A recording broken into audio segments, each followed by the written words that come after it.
We live in Queens, so we have to get it from Queens all the way to Manhattan, Columbus Circle. It's crazy over there. No parking. Like, if we try to risk taking public transportation, can you imagine me on the train with my husband's DNA shoved up into my shirt? Like, who wants to do that? So I'm just nervous about that part, like getting the sample to them so that we can move forward.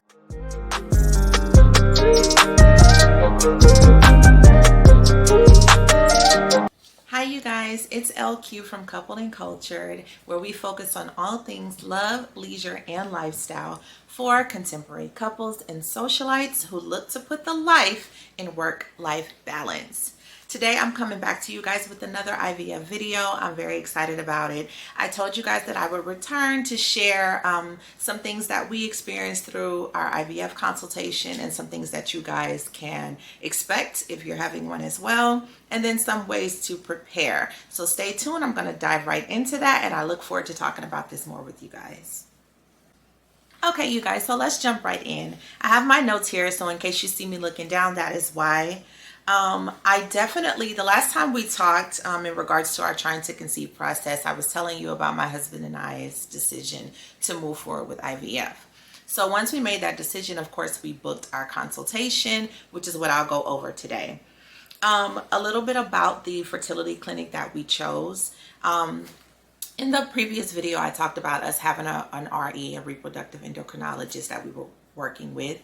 She's amazing. Shout out to her. However, we did ended up changing facilities. And the reason we did that is because, one, we wanted to make sure that we were working with a facility that had most of the processes in-house. So we wanted to make sure that when we go to meet with the doctor, it was in the same location as the same place that we would do our monitoring, the same place we would do our semen analysis, that the lab is, you know, that they can do the testing for us and then for the embryos, the place that we could actually have the procedures done. We wanted to make sure everything was done in the same space because I felt like that would just decrease probability for any errors and kind of be just with everyone on the same page. So we decided to use Columbia Fertility Center in New York, in Columbus Circle. And for us, finding the right fertility center was a journey. One, we had to make sure that they aligned with our values, that the reviews were great. We felt like we would be in good hands. But also, we had to make sure that they accepted our insurance. So we've been lucky enough to have insurance that will cover us for 3 rounds of fertility, well, for IVF, right? So our insurance does cover us for unlimited IUIs and other medicated cycles, but IVF specifically, we're covered for 3 rounds, and that includes medication as well. We feel incredibly blessed to have this because medication is expensive and the IVF cycle itself is very expensive. So we really want to maximize these 3 cycles, and hopefully we just need 1. But we definitely wanted to find a fertility clinic that accepted our insurance so that we can use that. So trying to find that was difficult at first. A lot of companies didn't take our insurance, or they used to, they don't anymore, you know, or they had a physician on the team who did, but they retired or moved on, or whatever the case may be. So finding Columbia Fertility Center, one, with the fact that they're aligned with Columbia University. Shout out to Columbia. And then the idea of how they were running their practice just set well with us. So knowing that they took our insurance just was the icing on the cake. So in order to set up the consultation, I went on the website, and one thing that I did like is that they had bios listed for all of the doctors that are a part of the practice. And I was able to see their individual reviews, what their levels of expertise was, their education, and just kind of get a vibe from them. Now, a lot of women are like this, a lot of women are not. I've always been, when it comes to like intimate care, I've always preferred female physicians. I don't know, for some reason I just feel more comfortable.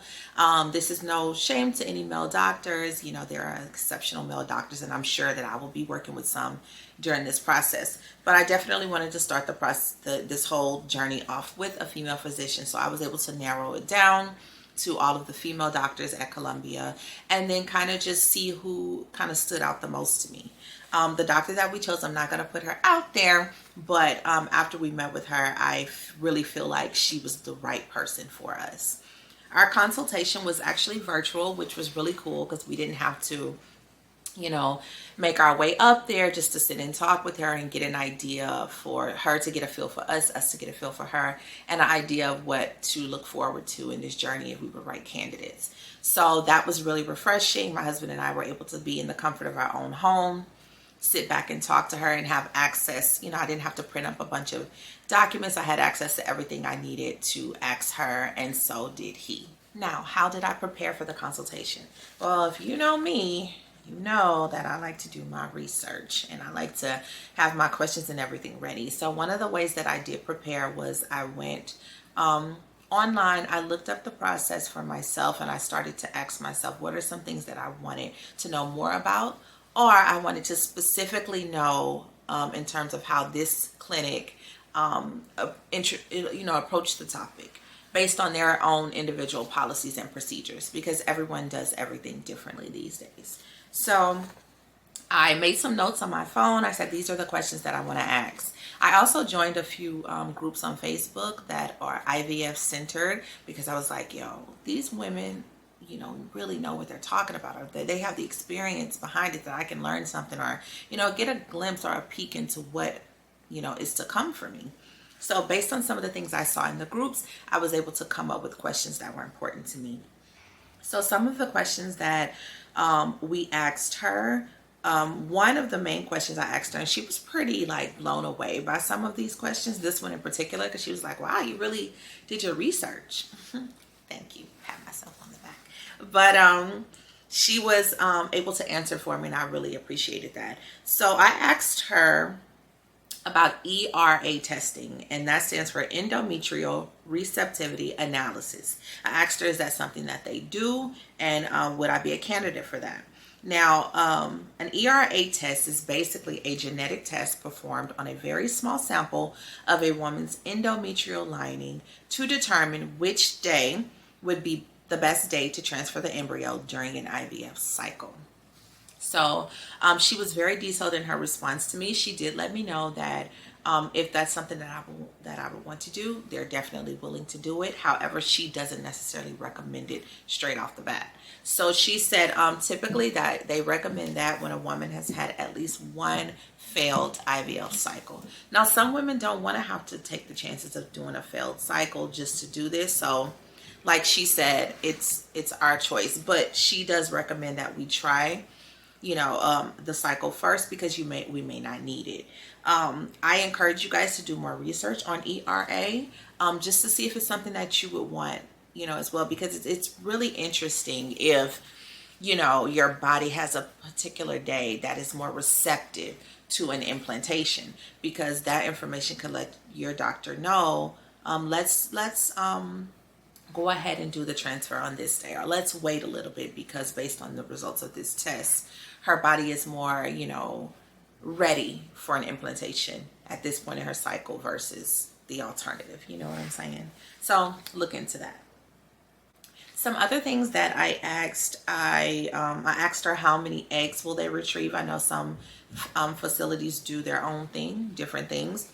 So she said that they're going to attempt to retrieve as many eggs as my body produces. So how it works is you start taking these meds, your body is encouraged to produce multiple eggs, and depending on your body and how your body responds to the medication, that's the number of eggs that, you know, they go in to retrieve. So she said that they're going to try to retrieve all of them, as many as my body produces. I asked, will they use a 3-day or a 5-day transfer? So that is tied to the moment where they go in and take the eggs that they retrieved that were determined, you know, to be healthy and have continued to grow, and they put them back into your uterus either on day 3 or day 5. So how it typically works is, once you go in for your retrieval, they take out the eggs. They're going to take your partner's sperm or your donor's sperm, and they'll put them in the ideal conditions so that they can either naturally fertilize, or they'll take the one sperm and inject it into each egg. So they'll take one sperm and inject it into this egg, another sperm directly into this egg, and they'll do that. So I don't know what makes them determine if they'll do. I know that if your partner has, like, if there's a sperm factor or male factor infertility with like low sperm count or low morphology, or the shape of the sperm, anything, a sperm issue, they'll probably opt to do what is called, I'm going to look it up for you guys because there's a name for it. So it's called ICSI, right? And the process is where they use a tiny needle and they inject a single sperm into the center of the egg. So that is an option as well.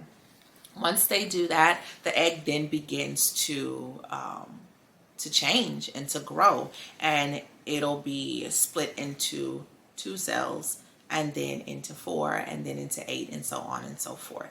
So by day 3, the egg will have needed to be 8, at least 8 cells, right?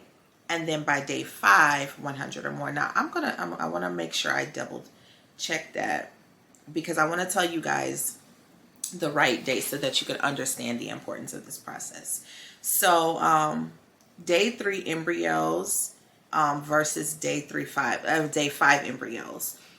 Day 5 embryos are considered blastocysts, and day 3 embryos are just, they're just regular embryos. So it should have at least 8 or more cells by day 3, but then by day 5 they should have 100 or more. So that shows you the level of growth that these eggs go through. Some women do decide, our doctors, when the families and their doctors decide to transfer at day 3, which is fine. And then they take the eggs, put them back into the uterus, and then the egg continues to grow in the uterus. And then once it becomes a blastocyst, then it begins the implantation process. Some families and doctors choose to wait to day 5, and most of the time it's so that they can test the embryos. And this is called it could be a frozen transfer cycle, because you have to what they do is they take a culture from the part of the cells of the embryo that will become the placenta, and they send it off for testing, and then they freeze the embryo until testing is done, and then you're able to determine if it's healthy embryos. So the testing that they send these off for is called PGT testing, and this testing is used to determine if the embryos are abnormal, have abnormal amount of chromosomes or normal amount of chromosomes, or any type of genetic abnormalities, right? So you're able to avoid transferring an embryo that won't grow or won't be able to stick and become a viable pregnancy anyway. It kind of saves you the heartache of accidentally transferring an embryo that wouldn't survive anyway, right? So PGT stands for pre-implantation genetic testing, and at that point they send off the samples for PGT, and then the lab is able to determine not only if the embryo has the right amount of chromosomes and if there are no other abnormalities to be aware of, but you can also determine the sex of the embryo, which is mind-blowing, right? Now, how long does this process usually take? That was another question that I asked her, because I just wanted to have an idea of when I could expect to go through all of this. So at this moment right now, I'm on the tail end of my cycle. I was told by the patient coordinator who works with my doctor that I need to call the office on day 1 of my period, so that then they can schedule me to come in on day 3 of my period. It's incredibly time sensitive because they want to test your hormone levels, things like FSH, which is follicle stimulating hormone, TSH, right? Your estrogen levels, your progesterone levels, all of these hormones, they need to be able to test it on day 3 of your cycle. So right now I'm actually 11 DPO, 11 days past ovulation for the final cycle before IVF. I don't know what the final outcome is for this cycle, but I do feel like it was not a successful natural cycle because my temps dropped pretty low, like right above cover line today. So I feel like, you know, my lady days are coming soon. So I'll be calling the doctor and maybe in a day or two to let her know my period has begun, and then I'll go in on day 3. When I go in on day 3, Brian can come with me or go in maybe a few days later to bring in his semen sample for the analysis. I'll talk a little bit more about the semen analysis in a little bit. So once that happens, they're going to send off my blood work for to the lab. Once that information comes back, the doctor will sit down, look at everything, and then we'll schedule a follow-up appointment. At that follow-up appointment is when she'll go over the results with me, and then we'll make a plan for my cycle based on my body, my hormone levels, and how they think that I'll respond to the medications. So we'll determine what medications I'll be taking, at what frequency, and what duration. And then we can move on from there. Typically, women take they're called STEMIs, or stimulating medications, because what they do is they stimulate your ovaries to make a lot of eggs. So typically per month we make 1 egg. Some women make 2. That's how, you know, fraternal twins are made. But typically we all make 1 egg a month. Well, these medications will stimulate our ovaries where we can make multiple eggs, double-digit numbers. I don't know how high the numbers can be, but that's what's going to happen. Because I have PCOS, I have to be on high alert so that I don't get hyper sensitivity or hyperstimulation, which is a risk factor for women with PCOS, which is when your ovaries can make get too sensitive to the medications and overhyped, and you begin to make way too many follicles, which can be dangerous and life-threatening. So definitely we want to make sure that we are keeping that in mind. Once that is done, women take the meds for 2 weeks. 2 weeks time passes is when you go in for your retrieval, which is when they go in, they put you to sleep and they take out the eggs that your body produced. Once again, very time sensitive because they have to make sure that they do this before your body spontaneously ovulates. So the medications will help with that. It'll be a lot of injections that I have to take and give to myself. I'm nervous. So I said I wanted to go back to the part about the semen analysis. I wanted to mention that when we were working with the previous RE and we had the semen analysis, Brian was able to produce a sample in the office for the semen analysis. When we did the IUI, he actually had to produce it at home and we had to bring it in. So that was also very time sensitive and very sensitive to temperature. So we had to, we had the sterilized cup and we had to put that in a sock, and then I had to wear it in my shirt and quickly get to the doctor. There's an hour time frame that you have to get the sample in before the sperm starts dying, right? So that was very interesting. And this facility, and I guess because of COVID now, they're not doing samples in the office anymore. So we'll have to repeat that again, where Brian will have to produce a sample at home. We'll have to, make sure that we keep it warm at body temperature and get it we live in Queens, so we have to get it from Queens all the way to Manhattan, Columbus Circle. It's crazy over there. No parking. If we try to risk taking public transportation, can you imagine me on a train with my husband's DNA shoved up into my shirt? Who wants to do that? So I'm just nervous about that part, getting the sample to them so that we can move forward, because I don't think that one sample they'll be able to use it for the semen analysis and for fertilizing whatever eggs my body produces. So we'll have to do that process more than once, and I'm just so nervous about it. And it ain't even me who have to do it, you know what I'm saying? But still, I don't know. Hopefully it works out. So ultimately, that's it, you guys. Our consultation went very well. We really clicked with the doctor. She seemed awesome, very thorough, someone who I do trust to really facilitate this process for us. She did let us know, because of the way the practice works, it is possible that I will be working with other doctors there.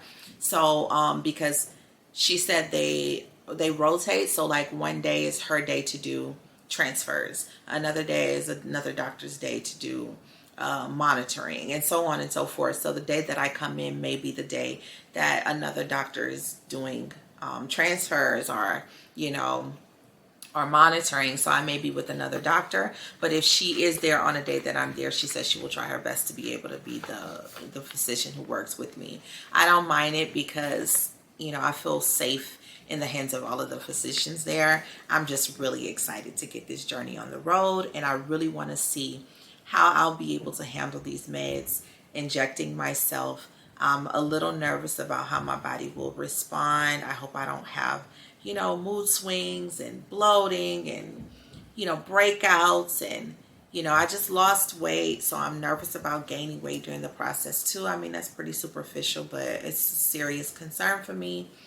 And I'm just scared, but I'm also very optimistic, So I hope that you guys keep us in your thoughts and prayers, because I talk about this a lot, but even thinking about my husband, he may not share exactly how he's feeling about every part of the process, but he's going through it too.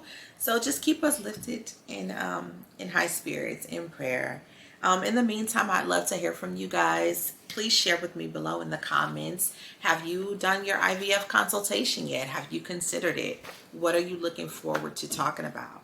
What have you done to prepare? And if you haven't even started the IVF journey, do you want to? What are you most looking forward to or most nervous about? I would like to hear from you guys, because this journey is not just mine. It's the journey of millions of other women and men out there who are going through the same thing. And the only way for us to get through is to stick together and lean on each other for resources and for information. In the meantime, I hope that you guys enjoyed this video. Let me know if you have any questions, and I do look forward to talking to you again once I go in for my day 3 testing and get some more information about what we're going to do moving forward. Until next time, I hope you guys have a fabulous day, and we'll talk soon. Ciao.